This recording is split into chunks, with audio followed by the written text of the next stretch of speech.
So Alex Pereira will be fighting Jiri Prochazka for the light heavyweight belt. And one thing I'm noticing a lot about Alex Pereira's career so far is, one, he's amassed a lot of fans. And what this means is he's got a lot of hype men in the Instagram comments freaking out about everything he does. When he fought Jan Blachowicz, the narrative going into that fight was, wow, Alex took the hardest matchup he possibly could for his debut at 205 pounds. And look, I agree he's an animal.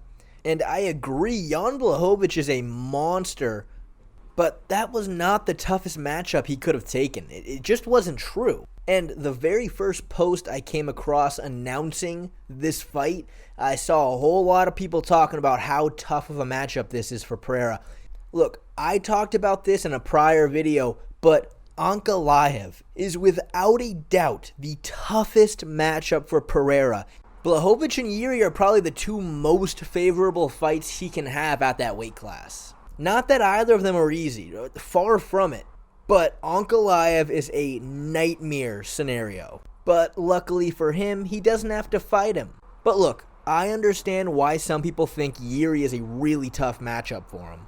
Pereira, when he puts his war paint on, he kinda looks like a watermelon. And Jiri goes deep into the forest for days at a time and trains like a wild animal. But fortunately for both of them, neither of those things are going to play a role in this fight because, one, Pereira's not allowed to wear the paint in the fight, and two, I don't think wild animals are actually that good of sparring partners. So let's just take a look at each of them individually and see how they stack up against each other. Now, the thing that's interesting about Jiri, he doesn't do anything right. A boxing coach would probably vomit if you showed how he throws punches. But it's effective because the punches are coming from places that are difficult to see. On top of that, his strikes are very fast and he utilizes pressure to really overwhelm guys. Since he keeps his arms so low, he likes using a lot of head movement. And you see, it's one thing to implement head movement into your defensive guard, but it's another thing to pretty much solely rely on it to avoid getting punched in the face. But that's exactly what Jiri does, and it leads to him getting cracked. And obviously the last person you're going to want to get hit by is Alex Pereira. And if Glover was able to put Jiri on skates, I don't know how confident I feel about him surviving a punch from Alex. One thing that will definitely help Jiri in this matchup is, though, he switches stances a lot, which is vital in this matchup because he is constantly vulnerable to a leg kick. He likes to stand low to the ground with a bend in both of his knees, which is going to make it really hard to check. Now, if he is able to successfully pressure Alex and get him to keep backing up, it's going to be difficult to throw leg kicks. Yet, I have a hard time seeing that happening because Pereira, one, doesn't like to play chicken, and two, with how much power he has, you're playing a really scary game trying to push him backwards. Pereira also has a super fast switch kick, and not to mention a real sneaky head kick as well. Even if Jiri decides to fight southpaw to try and shut down that outside calf kick, he's gonna need to worry about that head kick fighting with his hands down.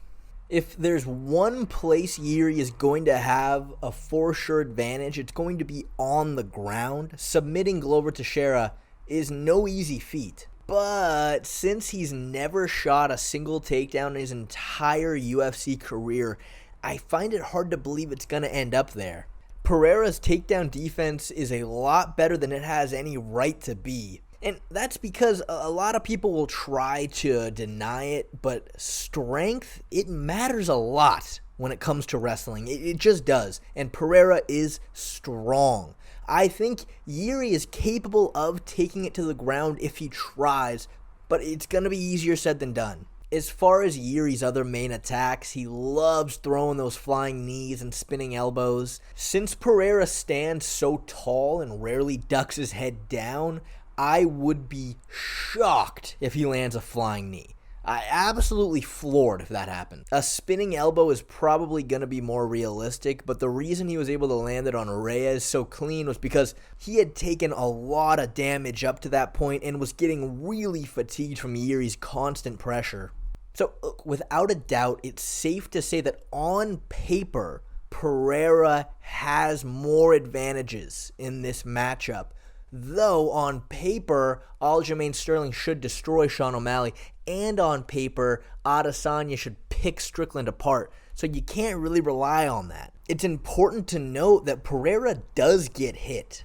Jan Blachowicz was able to land a few good shots on him. Obviously, Adesanya almost KO'd him in their first fight, did KO him in the second fight. With how fast Jiri's punches are and the way they come from underneath you, it is very possible that Pereira gets caught. And if he gets caught and he gets hurt, all of a sudden that's where you're going to see the spinning elbows. And that's a one-shot KO if it lands clean. So who do I think's going to win? I'm just going to wait for Lucas Tracy's prediction video, and I'm going to pick whoever he thinks is going to lose.